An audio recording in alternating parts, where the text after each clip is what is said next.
បាទសូមក្រាបថ្វាយបង្គំចំពោះគុណព្រះរតនត្រ័យទាំង3មានគុណព្រះពុទ្ធគុណព្រះធម៌គុណព្រះសង្ឃជាទីពឹងទីរលឹកបាទសូមធ្វើការគោរពជំរាបសួរលោកតាលោកយាយពុកម៉ែបងប្អូនពូមីងក្មួយៗទាំងអស់ដែលនៅក្នុងហើយនិងក្រៅស្រុកបាទថ្ងៃនេះ15រោចបាទខែពិសាខឆ្នាំម្សាញ់បាទបញ្ញស័កពុទ្ធសករាជ2569បាទថ្ងៃនេះខ្ញុំបកករណាមានប្រធានបទតកតងជាមួយប្រវត្តិអរូបីម្ដងពុកម៉ែបងប្អូនបាទតកតងជាមួយនឹងរឿងរ៉ាវប្រវត្តិអាបបាទដោយខានបកស្រាយនិងធ្វើសេចក្តីអធិប្បាយច្រើនមកហើយតកតងនឹងរឿងអាបបាទដោយសារមួយរយៈមុនបាទខ្ញុំធ្លាប់ធ្វើដែរតែឥឡូវថ្ងៃនេះខ្ញុំនឹងធ្វើសេចក្តីអធិប្បាយខ្លះចំពោះរឿងរ៉ាវតកតងជាមួយនឹងមុនវិជាអាបក៏កំណើតនៃកើតទៅជាអាបបាទពុកម៉ែបងប្អូនបាទឥឡូវយើងកុំឲ្យខាត់ពេលយូរបាទខ្ញុំនឹងចូលទៅដល់បដ ாய் បាទតាមពិតទៅពុកម៉ែបងប្អូនប្រហែលជាធ្លាប់បានដឹងហើយក៏ធ្លាប់បានសម្ដាប់ជាច្រើននៅរឿងនិទានដែលគេបាននិយាយតគ្នាតកតងជាមួយនឹងប្រវត្តិរឿងរ៉ាវដែលទាំងអស់គ្នាជឿថាអាបបើនិយាយនិយមនៃពាក្យថាអាបគឺបងប្អូនប្រកាសជាស្រមៃឃើញមនុស្សម្នាក់ដែលត្រូវមានតែក្បាលហើយជាមួយនឹងពោះវៀនពោះតាំងបាទនៅក្នុងនោះក៏មាន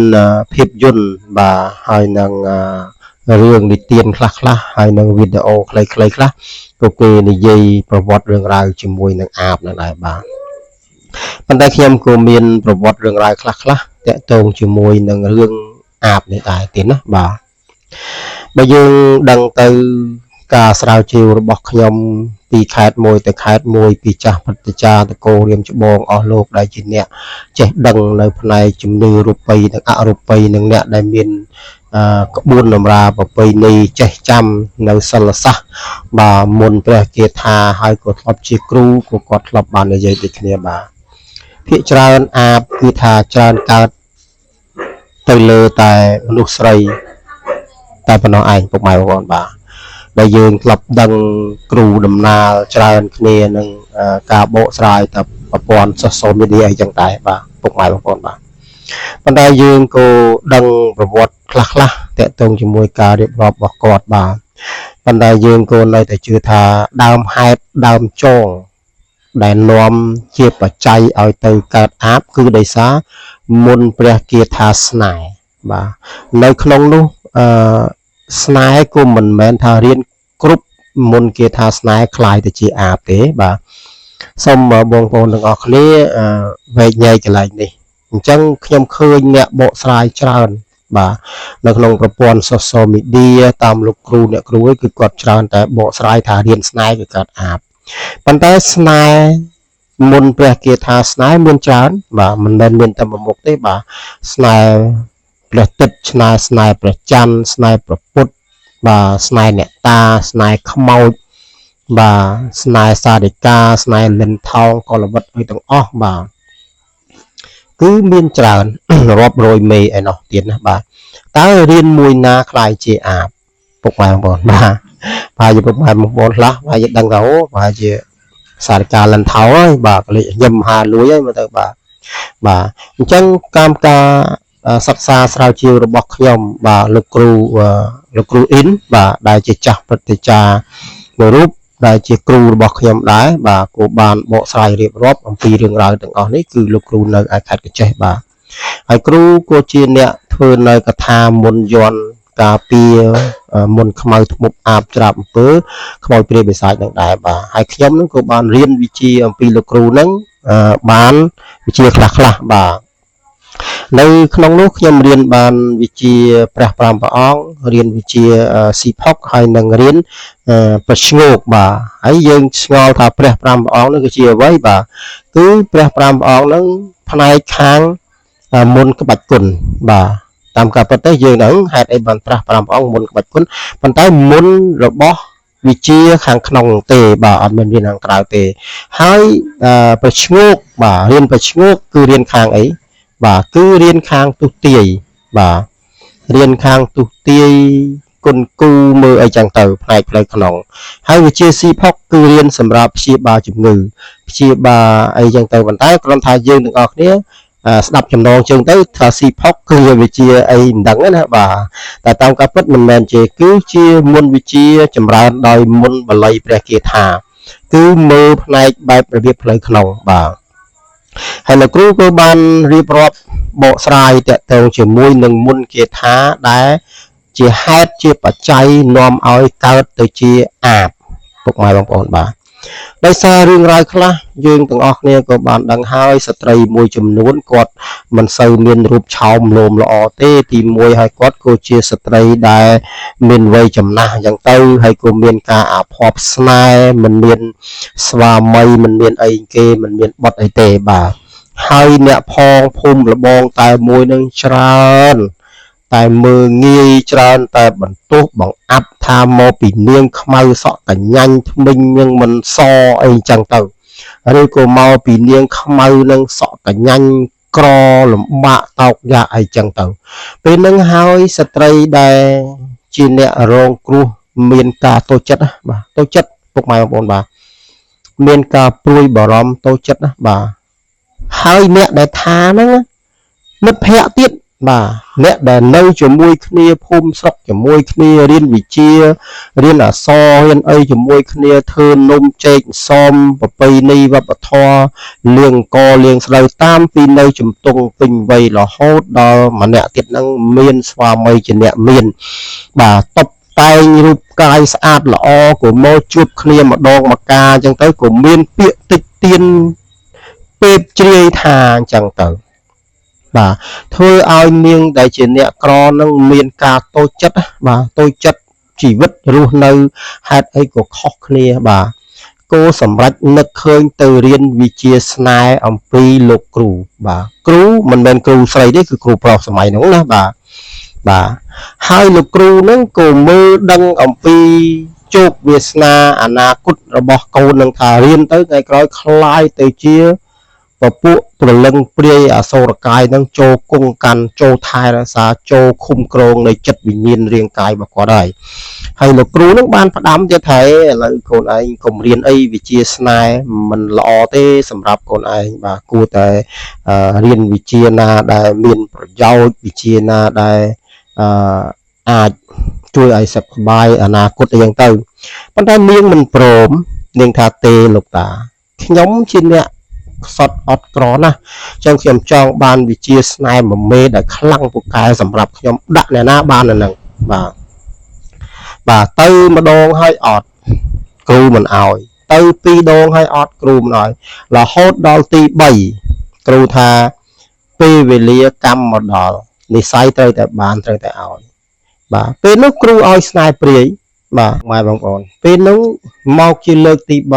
3មើលជាលើកទី3ដល់ពេលវេលាកម្មមកដល់ពេលវេលាដែលត្រូវទទួលបានពេលហ្នឹងគ្រូក៏សម្រេចចិត្តឲ្យបាទសម្រេចចិត្តថានឹងឲ្យនាងប៉ុន្តែប្រាប់នាងថា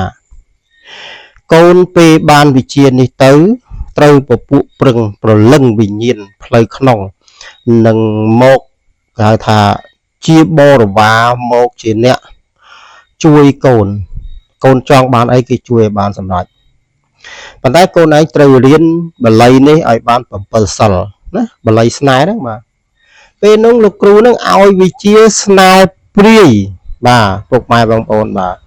ស្នេហ៍ព្រាយយើងដឹងហើយចំណងជើងនៃព្រះគាថាគឺស្នេហ៍ព្រាយបាទហើយស្នេហ៍ព្រាយនេះមិនមែនធ្វើទុកតែមនុស្សស្ត្រីទេប្រុសក៏ធ្វើទុកដែរបាទបើសិនជារៀនឲ្យកាន់មិនបានស្នេហ៍ព្រាយបាទអាចនឹងคล้ายទៅជាធ្មប់បាទពីព្រោះវាជាព្រលឹងវាជាវិញ្ញាណដែលប្រើផ្នែកផ្លូវពពួកមនុស្សដែលមិនល្អពពួកព្រលឹងវិញ្ញាណដែលអត់ល្អបាទអញ្ចឹងយើងត្រូវមានការគេហៅថាមានសិលភាវនាមានផ្លូវបារមីមានការចម្រើនបាទមានការចងហុំព័ទ្ធឲ្យបានត្រឹមត្រូវជៀសវាង ការផ្្លាត់ស្នៀតដល់ទៅខាងមុខប៉ុន្តែជាអកុសលកូនស្រីត្រូវទទួលបាននៅមុនវិជាស្នេហ៍ព្រាយចូលទៅក្នុងខ្លួនបាទនាងក៏រៀនចេះចាំបានច្បាស់លាស់ពិតប្រាកដបាទ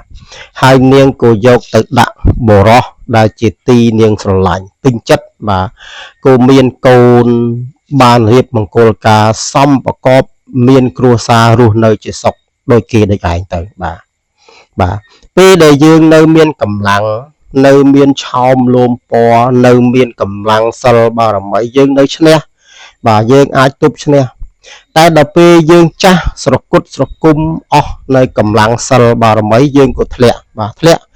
ទពេលនោះយើងពិបាកក្នុងការឃុំគ្រងនឹងផ្លូវវិញ្ញាណណាបាទ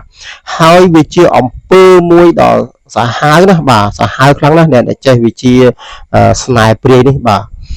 អាចនឹងទៅធ្វើគេធ្វើកូនធ្វើចៅធ្វើអ្នកភូមិចិត្តខាងហ្នឹងឲ្យតែទាស់ប៉ះសម្ដីដែលគេថា